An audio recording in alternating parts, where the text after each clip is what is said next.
بسم اللہ الرحمن الرحیم۔ میرے پیارے مسلمان بہن بھائیوں، جب مشرکین مکہ نے دیکھا کہ اسلام روز بروز بڑھتا جا رہا ہے تو انہوں نے مسلمانوں پر طرح طرح کے مظالم ڈھانے شروع کر دیے، حتیٰ کہ نبی کریم صلی اللہ علیہ وسلم کے قتل کا پراپوگنڈا شروع کر دیا، مگر وہ نہیں جانتے تھے کہ جس شمع کو خدا روشن کرے اسے کوئی نہیں بجھا سکتا۔ کفار و مشرکین پریشان ہو گئے کہ سمجھ نہیں آتی، جو بھی جاتا ہے واپس نہیں آتا۔ صدیق گیا، وہ نہیں آیا۔ عمر کہتا رہا کہ ابھی محمد صلی اللہ علیہ وسلم کا سر لاتا ہوں، وہ بھی واپس نہیں آیا۔ عثمان گیا، وہ نہیں آیا۔ جو بھی جاتا ہے اس کے ساتھ ہی مل جاتا ہے۔ الغرض انہوں نے فیصلہ کر لیا کہ کسی نہ کسی طریقے سے نبی کو ہی قتل کر دیا جائے۔ آدھی رات کے وقت دارالندو میں جمع ہو گئے۔ گفتگو شروع تھی کہ دروازہ کھٹکایا گیا۔ پوچھا کون ہے؟ آواز آئی، دروازہ کھولا۔ جب دروازہ کھولا تو کیا دیکھتا ہے کہ ایک سفید ریش بزرگ، لمبی لمبی داڑھی والا۔ پوچھا بابا کون ہے؟ بولا انا شیخ نجدی من نجدن، میں شیخ نجدی ہوں، نجد سے آیا۔ کہنے لگا کیوں آیا ہے؟ اس نے کہا جو کام تم کر رہے ہو، میں تو اس کام کا سردار ہوں۔ ابو جہل نے جلدی سے کرسی صدارت چھوڑی اور کہا جناب اس کرسی پر بیٹھو۔ شیطان کہنے لگا میں اپنی آرا پیش کرو۔ ایک اٹھا کہنے لگا کہ مصطفیٰ کریم صلی اللہ علیہ وسلم کو دیس نکالا دے دو۔ شیطان نے کہا کہ بیٹھ جا، تیری رائے درست نہیں۔ اس نے کہا کیوں؟ شیطان نے کہا کہ تم خود ہی کہتے ہو کہ وہ جس کو دیکھ لیتا ہے، جہاں سے گزر جاتا ہے، اسے ساتھ ہی لے جاتا ہے۔ سبحان اللہ۔ اس کے بعد ایک اور کھڑا ہوا، کہنے لگا جناب میرا مشورہ یہ ہے کہ رسول صلی اللہ علیہ وسلم کو قید کر دو۔ شیطان نے کہا تو بھی بیٹھ جا۔ کہنے لگا جناب کیوں، کوئی اعتراض؟ شیطان نے کہا خود ہی کہتے ہو جہاں سے وہ نبی گزر جاتا ہے وہاں سے کئی دن تک خوشبو آتی رہتی ہے۔ سبحان اللہ۔ لہٰذا اس محبوب کو بے شک تحت سرا میں لے جاؤ، اس کے ماننے والے اسے وہاں سے بھی نکال لائیں گے۔ ان کی مہک نے دل کے غنچے کھلا دیے ہیں، جس راہ چل دیے ہیں کوچے بسا دیے ہیں۔ حضرات جس وقت سب کی آرا ختم ہو گئی، آخر میں ابو جہل بولا، کہنے لگا میرا یہ خیال ہے کہ ہر قبیلے سے ایک فرد لیا جائے اور یہ سب بہادر رات کی تاریکی میں حضور صلی اللہ علیہ وسلم کے گھر کا محاصرہ کر لیں۔ جب آپ صبح کی نماز کے لیے تشریف لائیں تو قتل کر دیا جائے۔ شیطان بولا واہ واہ کیا مشورہ دیا ہے۔ چنانچہ 40 آدمی، ہر قبیلے کا ایک آدمی کٹھے اور تیار ہیں کہ حضور صلی اللہ علیہ وسلم کب باہر نکلیں تو ختم کر دیں، مگر وہ یہ نہیں جانتے تھے کہ آستانہ رسول پر تلواریں چمک رہی ہیں۔ رب کائنات جل و علا نے حکم فرمایا اے جبریل، عرض کی یا رب جلیل، فرمایا اور جلدی کر میرے محبوب کو جا کر کہہ دے کہ اپنے بستر پر علی کو سلا کر اور صدیق اکبر کو ساتھ لے کر ہجرت کر جائے۔ یہاں سوال یہ پیدا ہوتا ہے کہ اللہ تعالیٰ نے حضور صلی اللہ علیہ وسلم کو اس وقت نہیں کہا جب کافر کوئی نہیں تھا، اب حکم دے رہے ہیں جب کفار مسلح ہو کر نبی کو قتل کرنے کے لیے تلے ہوئے ہیں، اس لیے کہ اس میں حکمت یہ تھی کہ میرے نبی نکل بھی جائیں مگر ان بے ایمانوں کو نظر بھی نہ آئے۔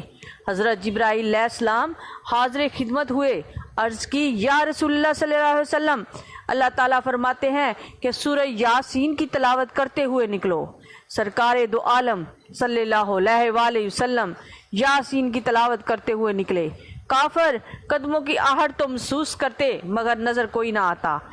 حضور صلی اللہ علیہ وسلم نے دونوں ہاتھوں میں مٹی لی اور پڑھا فَأَغْشَيْنَهُمْ فَهُمْ لَا يُبْصِرُونَ، اور انہیں اوپر سے ڈھانک دیا تو انہیں کچھ نہیں سوچتا۔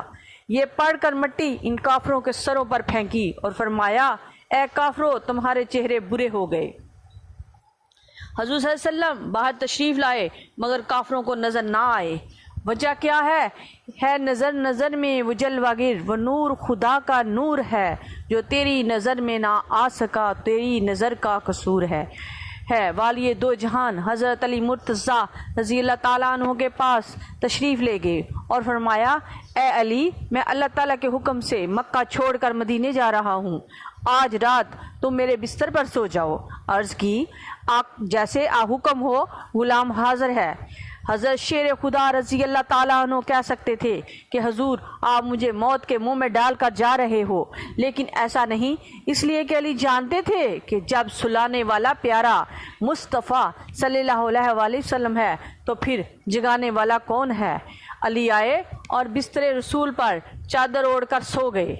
ادھر مشرکین مکہ کو نہ نبی کے جانے کا پتہ چلا اور نہ علی کے آنے کا۔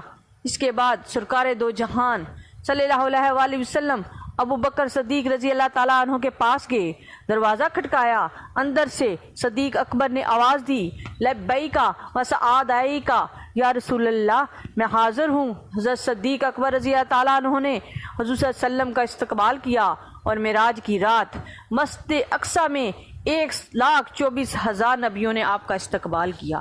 سبحان اللہ۔ تو میرے پیارے مسلمان بہن بھائیوں، میں عرض کر رہی تھی کہ نبی کریم صلی اللہ علیہ وسلم صدیق کے پاس گئے اور فرمایا، اے ابو بکر صدیق، مجھے مکہ سے مدینہ ہجرت کرنے کا حکم فرمایا ہے اللہ تعالیٰ نے، اور تجھے اپنے ساتھ لے جانے کا بھی حکم ہے۔ حضرت ابو بکر صدیق رضی اللہ تعالیٰ عنہ نے بغیر سوچے سمجھے فوراً عرض کی، آقا میں حاضر ہوں۔ حالانکہ آپ جانتے تھے کہ نبی کریم صلی اللہ علیہ وسلم کے ساتھ جانا معمولی بات نہیں ہے، تلواروں کے سائے تلے گزرنا ہے، مگر ان کی محبت کا تقاضا یہ تھا کہ اللہ تعالیٰ نے ارشاد فرمایا، تم فرماؤ، بے شک میری نماز، میری قربانیاں، میرا جینا، میرا مرنا سب اللہ کے لیے ہے، جو رب ہے سارے جہان کا۔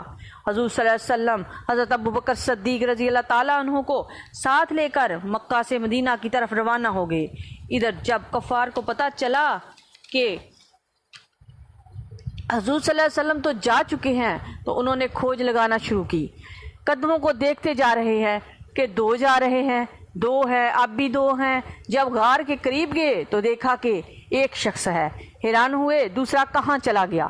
ان میں ایک بولا، ارے پاگلو، جانتے نہیں کہ غلام ساتھ ہے، ہو سکتا ہے کاندھوں پہ سوار کر لیا ہوگا۔ غلام نے آقا کو کاندھوں پر اٹھایا، آسمان کے دروازے کھل گئے اور عرش الہی پر قدم رکھنے والا آج ابو بکر صدیق رضی اللہ تعالیٰ عنہ کے کاندھوں پر سوار ہے۔ میرے بزرگوں اور دوستوں، جس ریل پر ہم قرآن مجید رکھتے ہیں، اسے بوسے دیتے ہیں، آنکھوں سے لگاتے ہیں، چومتے ہیں، لیکن افسوس جس صدیق اکبر کے کاندھوں پر قرآن والا سوار ہو، اس کی شان میں گستاخیاں۔ آدھی رات گزر چکی تھی اور یہ دونوں مسافر اللہ تعالیٰ کی راہ میں سفر کرتے ہوئے غار ثور کے قریب پہنچے۔ نبی کریم صلی اللہ علیہ وآلہ وسلم غار میں داخل ہونے لگے تو حضرت ابو بکر صدیق رضی اللہ تعالیٰ عنہ نے عرض کی، آقا ذرا ٹھہریے، میں غار کو صاف کر لوں اور آپ کے بیٹھنے کے قابل بنا لوں۔ جب آپ غار میں گئے تو کیا دیکھتے ہیں کہ غار میں بہت سے سوراخ ہیں۔ آپ نے تمام سوراخوں کو بند کر دیا، مگر ایک سوراخ باقی رہ گیا، جس پر حضرت ابو بکر صدیق رضی اللہ تعالیٰ عنہ نے اپنا پاؤں رکھ کر اسے بند کر دیا اور آواز دی کہ آقا اب اندر تشریف لے آئیں۔ تو حضور صلی اللہ علیہ وسلم صدیق اکبر رضی اللہ تعالیٰ عنہ کی گود میں اپنا سر انوار رکھ کر آرام فرمانے لگے۔ سبحان اللہ۔ وآخر دعوانا ان الحمد للہ رب العالمین۔